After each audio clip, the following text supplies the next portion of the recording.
Hello दोस्तों, कैसे हो आप सब लोग। आई होप आप सब बहुत बहुत अच्छे हो। आपकी पढ़ाई काफ़ी अच्छी चल रही होगी, आई नो। इस वीडियो में मैं आपके साथ अपना एक रूटीन शेयर करूँगी। जब मेरा कोई प्रीलिम्स का एग्ज़ाम नियर होता था तो आप लोगों ने काफ़ी बार सुना होगा कि काफ़ी स्टूडेंट्स बोलते हैं कि हम एक दिन में 2 से 3 मॉक्स लगा देते थे प्रीलिम्स वाले। तो वो किस तरीके से लगाते थे। मैं भी जब प्रीलिम्स के तैयारी करती थी तो उस वक्त मुझे भी 2 से 3 मॉक तो लगाने ही होते थे। बट मेरे अंदर भी थोड़ा-सा ऐसा रहता था कि एक दिन में 24 घंटे के में सोना भी है, खाना-पीना भी है, पढ़ाई भी करनी है और इतने सारे मॉक्स ये बच्चे लगा कैसे लेते हैं। तो मैं आपको अपना बताती हूँ कि मैं एक दिन में 3 मॉक मैं किस तरीके से लगाती थी जब प्रीलिम्स का पेपर पास होता था। तो ये स्ट्रैटेजी जो है मैं सिर्फ तभी फॉलो करती थी जब मेरा कोई प्रीलिम्स का पेपर बहुत पास है, लाइक 10 से 15 दिन ही मेरे एग्ज़ाम में बचे हैं, तब मैं ये वाली स्ट्रैटेजी फॉलो करती थी। और जब प्रीलिम्स का पेपर पास नहीं होता था, जब हमारा प्रीलिम्स का कोर्स कंप्लीट हो जाता है, तब हमें जब मॉक्स लगाने पड़ते हैं, तो मैं उसको भी आपको बताऊंगी कि क्या स्ट्रैटेजी मेरी रहती थी। ठीक है, मैं आपसे डायरेक्ट उसी के ऊपर बात करती हूँ। तो सबसे पहले जैसे हम सुबह सुबह उठते हैं, तो मेरा उठने का जो टाइमिंग रहती थी वो रहती थी 6 बजे की। डेली मैं 6 बजे उठती थी और 6 से 7 बजे जैसे ही मैं उठती थी क्योंकि जो इंग्लिश वाला सब्जेक्ट था शुरुआत में वो मेरा थोड़ा-सा वीक था, जिसको मैं थोड़ा अपना स्ट्रॉन्ग करना चाहती थी। क्योंकि मुझे ये पता था कि अगर मेरा प्रीलिम्स क्लियर हो जाता है और जब मैं मेंस में जाऊँगी तो मुझे अपने इंग्लिश वाले जो पोर्शन है, जो इंग्लिश का सेक्शन है, उसी में ही कुछ ना कुछ करके ज़्यादा मार्क्स गेन करने पड़ेंगे। क्योंकि मुझे जो रीज़निंग था और मैथ्स था उस पे इतना भरोसा नहीं रहता था। क्योंकि उसमें कई बार ऐसा भी होता था कि बहुत मुश्किल पेपर आ जाता तो वो नहीं सॉल्व होता था। तो जिससे मैं कह सकती हूँ मैं अपने इंग्लिश को बहुत स्ट्रॉन्ग करना चाहती थी। तो इंग्लिश को मैं सबसे पहले उठते ही 6 बजे मैं सबसे पहले इंग्लिश को लेती थी। आप अगर कोई वर्कआउट करते हो, जॉगिंग जाते हो, योगा वगैरह कुछ करते हो तो आप इससे आधे घंटे पहले उठ सकते हो। मैं डायरेक्ट अपनी पढ़ाई से ही शुरू मैं 6 बजे उठती थी। 6 बजे उठ के मैं एक तो रीडिंग और अपना इंग्लिश का एक मॉक लगाती थी। आधे घंटा मैं रीडिंग करती थी और आधे घंटा मैं इंग्लिश का मॉक लगाती थी, जो कि 20 मिनट का मॉक होता था। और स्टिल मेरे पास 10 मिनट बच जाते थे जिसमें मैं कुछ रेस्ट करती थी। ठीक है, तो 6 से 7 मेरा रीडिंग प्लस इंग्लिश का एक मॉक हो गया।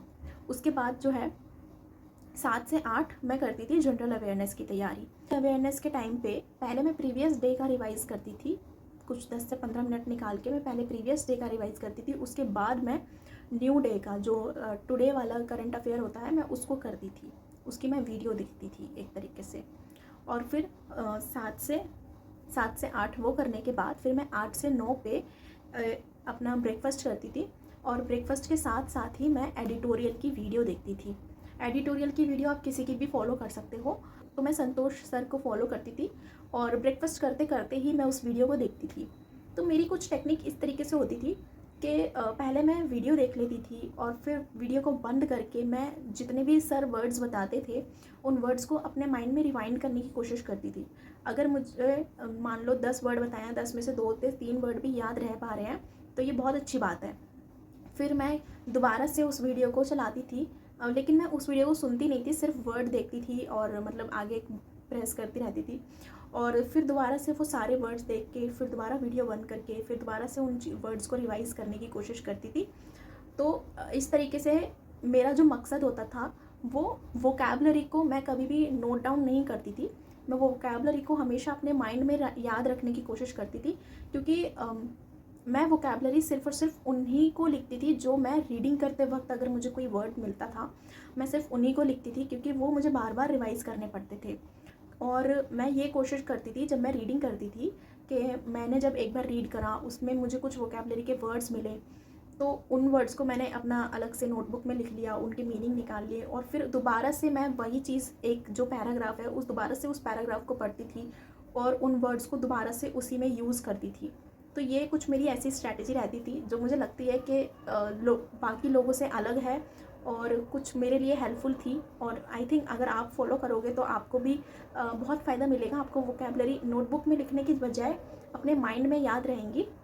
आप एक बार ऐसे कर सकते हो, क्योंकि काफ़ी लोगों की यही दिक्कत रहती है कि उनके पास वोकैबलरी होती ही नहीं है। जो वर्ड्स जहाँ पर ज़रूरत है उनको वो वर्ड्स ही याद नहीं आ पाते हैं, क्योंकि उनके वो वर्ड्स नोटबुक में लिखे होते हैं, अपने माइंड में नहीं लिखे होते।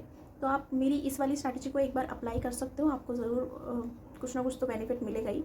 तो एक एडिटोरियल का सेशन देखकर ब्रेकफास्ट करते करते मुझे 4 से 5 वर्ड भी याद रह पा रहे हैं एक दिन में, तो ये बहुत अच्छी बात है ना। ब्रेकफास्ट हो जाता था 8 से 9 वाला, उसके बाद 9 से 10 जो टाइम होता था उसमें मैं एक ब्रेक लेती थी, और वो ब्रेक मतलब सोने का ब्रेक नहीं था, वो ब्रेक होता था सफाई करने का ब्रेक। तो मैं उस स्टडी टेबल को साफ़ करती थी, अपना जो रूम होता था उसको साफ़ करती थी। तो एक तरीके से हम कह सकते हैं एक सफाई वाला ब्रेक मैं वो लेती थी। तो 10 से 11 वाला जो टाइमिंग होती थी उसमें मैं एक 20 मिनट का रीजनिंग का मॉक लगाती थी, सेक्शनल मॉक, और 20 मिनट का मैथ्स का मॉक लगाती थी, वो भी सेक्शनल मॉक। हमारे 40 मिनट हो गए, 20 मिनट सेक्शनल मॉक रीजनिंग का और 20 मिनट सेक्शनल मॉक मैथ्स का, और फिर हमारे पास बचे 20 मिनट। तो मैं उस 20 मिनट के अंदर जो सारे मॉक्स होते थे उनको रिवाइज़ करती थी। रिवाइज़ मतलब कि एनालाइज करती थी। जो मैंने इंग्लिश का करा, जो मैंने मैथ्स का करा, जो मैंने रीजनिंग करा, उन तीनों को मैं एक बार देखती थी, एनालाइज़ करती थी। तो मैं ना आपको एक एनालाइज़ करने का भी एक वीडियो ज़रूर बनाऊंगी कि आपको किस तरीके से एनालाइज़ करना चाहिए, क्योंकि स्टार्टिंग में मुझे भी ये चीज़ की दिक्कत होती थी कि मुझे नहीं पता था कि एक मॉक को हमें किस तरीके से एनालाइज़ करना चाहिए। तो आई थिंक आपके पास भी ये प्रॉब्लम होती होगी। तो मैं इसके ऊपर वीडियो ज़रूर बनाऊंगी कि एक्चुअल में हमें मॉक्स को किस तरीके से एनालाइज़ करना चाहिए। ओके, तो उसके बाद जो 11 से 12 बजे की जो टाइमिंग होती थी उसमें मैं ये करती थी कि जो मैंने मॉक एनालाइज़ करा, फिर उसमें कुछ ना कुछ कोई प्रॉब्लम निकलेगी, कोई वीक पॉइंट निकलेगा। जैसे मैंने सलॉग्स के क्वेश्चन करे, सलॉग्स के क्वेश्चन में 5 में से मेरे 2 क्वेश्चन गलत गए, और नंबर सीरीज़ के क्वेश्चन करे तो नंबर सीरीज़ में मेरे 5 में से 2 से 3 क्वेश्चन कुछ गलत गए। तो ऐसे ही सेक्शन वाइज उठाकर मैं उनके क्विज़ देती थी। आप प्रैक्टिस मॉक पे जा सकते हो, प्रैक्टिस मॉक पे आपको फ्री क्विज़ मिल सकते हैं, और वो भी सेक्शन वाइज। आपको सलॉग्स से मिल सकते हैं, आपको ब्लड रिलेशन के अलग से मिल सकते हैं। तो इस तरीके से मैं उन सेक्शनल क्विज़ को देती थी। 15 मिनट के वो क्विज़ होते थे। और नहीं भी अगर आपको मिले कोई सेक्शनल क्विज़, तो आप सिर्फ़ और सिर्फ लाइक रीजनिंग का क्विज़ दे सकते हो, मैथ्स का क्विज़ दे सकते हो, इस तरीके के क्विज़ दे सकते हो जिससे भी आपकी काफ़ी अच्छी प्रैक्टिस हो जाएगी। तो मैं उन क्विज़ को भी देने के लिए 1 घंटा अपना निकालती थी ज़रूर। 12 क्विज़ देने के बाद मैं 12 से 1 का जो टाइमिंग होता था उसमें फिर मैं ब्रेक लेती थी, और वो ब्रेक मेरा होता था खाने पीने का ब्रेक। तो उसमें मैं लंच करती थी। तो लंच करने के बाद 1 से 2 फिर मैं अगेन एक मॉक लिखती थी। 1 घंटे का जो मॉक होता है उसको मैं लिखती थी, और मॉक लिखने के बाद फिर मैं एक और ब्रेक लेती थी, और फिर मैं उसमें सो जाती थी। मतलब 2 से 4 बजे का मैं एक ब्रेक लेती थी, 2 घंटे का ब्रेक, और 2 घंटे मैं सोना प्रेफर करती थी, क्योंकि सुबह 6 बजे से उठे होते थे। तो कंटिन्यूसली पढ़ाई करके माइंड पे बहुत ज़्यादा बर्डन हो जाता है, तो बीच में रेस्ट लेने की भी बहुत ज़रूरत होती थी। तो इस वजह से मैं 2 से 4 एक ब्रेक लेके मैं सोने की कोशिश करती थी बजे। फिर एक टी ब्रेक दोबारा से लेती थी। लेकिन जब मैं टी ब्रेक लेती थी ना, तो टी ब्रेक के टाइम पे मैं फाइनेंशियल अवेयरनेस की एक वीडियो देखती थी। ये कह सकते हो सुबह ब्रेकफास्ट के टाइम पे मैंने एडिटोरियल की वीडियो देखती थी, और शाम के टी ब्रेक के टाइम पे मैं फाइनेंशियल अवेयरनेस की वीडियो देखती थी, जो कि वो रिवाइज़ होता रहता था। काफ़ी बच्चे ऐसा करते हैं, जो कि बहुत बड़ी गलती है, कि जब प्रीलिम्स का एग्ज़ाम आते हैं तो उन्हें पता है कि प्रीलिम्स में तो जनरल अवेयरनेस आएगा ही नहीं, तो वो जनरल अवेयरनेस को बिल्कुल ही छोड़ देते हैं। लेकिन आप ये सोचो, आप कम से कम 1 से 2 घंटा तो जनरल अवेयरनेस को दे ही सकते हो ना, तो आप देने की कोशिश करो। और क्योंकि वो आप ही के लिए ही बेनिफिशियल होगा। जब आपका प्री क्लियर हो जाएगा, जब आप मेंस लिखने बैठोगे, तो आपके पास इतनी गोल्डन अपॉर्चुनिटी होगी मेंस लिखने की, और आपको पता चलेगा आप तो इतनी बड़ी गलती करके बैठे हो कि आपने पहले जनरल अवेयरनेस पढ़ा ही नहीं है। तो आप ये देखो, आप दिन का अगर 1 से 2 घंटा जनरल अवेयरनेस को दे दोगे, तो वो आप ही को ही फ़ायदा होगा, आपके बाद में मार्क्स आएंगे जनरल अवेयरनेस में। तो कुछ भी करके थोड़ा बहुत टाइम निकाल के आप जनरल अवेयरनेस को थोड़ा सा टाइम दिया करो। तो मैं तो दिन के कम से कम 2 घंटे देती थी। 1 घंटे में मैं पिछले दिन का प्रीवियस ईयर का रिवाइज़ करती थी, और उसी घंटे में मैं 2x की स्पीड पे वीडियो देखती थी जनरल अवेयरनेस की, और 1 घंटा मैं फाइनेंशियल अवेयरनेस की वीडियो देखती थी। और मैं जितने भी वीडियोस देखती थी उन सबको मैं 2x की स्पीड पे देखती थी। लाइव क्लासेस को मैं अवॉइड करती थी थोड़ा सा देखना।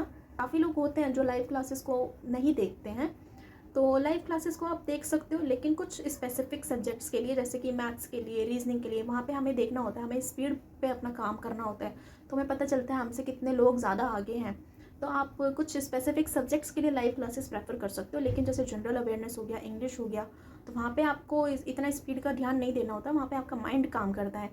तो आप उनके लिए लाइव क्लासेस अवॉइड कर सकते हो। 2 से 4 सोने का ब्रेक, फिर 4 से 5 मेरा टी ब्रेक के टाइम पे मैं फाइनेंशियल अवेयरनेस करती थी। तो 5 से 6 बजे का जो टाइम होता था, मैं उसमें अपना मॉक एनालाइज करती थी, जो मैंने 1 से 2 बजे के टाइम पर दिया था।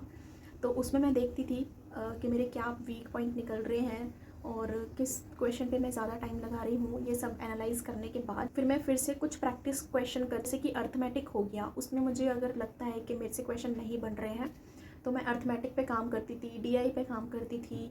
मतलब प्रैक्टिस का एक सेशन मैं रखती थी 1 घंटे का, और उसमें मैं तीनों ही सेक्शन के प्रैक्टिस करने की कोशिश करती थी। फिर से 7 to 8 मेरा एक डिनर का ब्रेक होता था। 7 to 8 मैं डिनर करती थी, और डिनर के टाइम पे मैं कोई वीडियो देखना प्रेफर नहीं करती थी। सजेस्ट करूँगी जो आप मेजर मील्स लेते हो, जैसे लंच हो गया और डिनर हो गया, इन दोनों के टाइम पे आप वीडियो को अवॉइड करना। लेकिन जो आप छोटी छोटी मील्स लेते हो, जैसे ब्रेकफास्ट हो गया और टी ब्रेक्स हो गया, उन पे आप थोड़ा बहुत वीडियो देख सकते हो। 8 से 9 बजे मैं फिर से एक मॉक देती थी, और फिर 9 से 10 उसको एनालाइज करने के बाद फिर से उसमें अगर मुझे कोई वीक पॉइंट लगता था तो मैं उस पर काम करती थी। एक मॉक तो हमारा सेक्शनल हो गया कि मतलब मैंने एक बार इंग्लिश का दिया, फिर रीजनिंग का दिया, फिर मैथ्स का दिया। इस तरीके से गैप ले लेके मैंने सेक्शनल मॉक्स दिए, और 2 मॉक मेरे फुल मॉक हो गए। तो मतलब 1 घंटा बैठ के मैंने दोनों फुल मॉक्स दिए। तो ये मेरी स्ट्रैटेजी रहती थी। तो एक दिन में 3 मॉक देना काफ़ी अच्छी बात है, बहुत अच्छी प्रैक्टिस हो जाती है इस तरीके से। तो आप भी इस तरीके से कर सकते हो।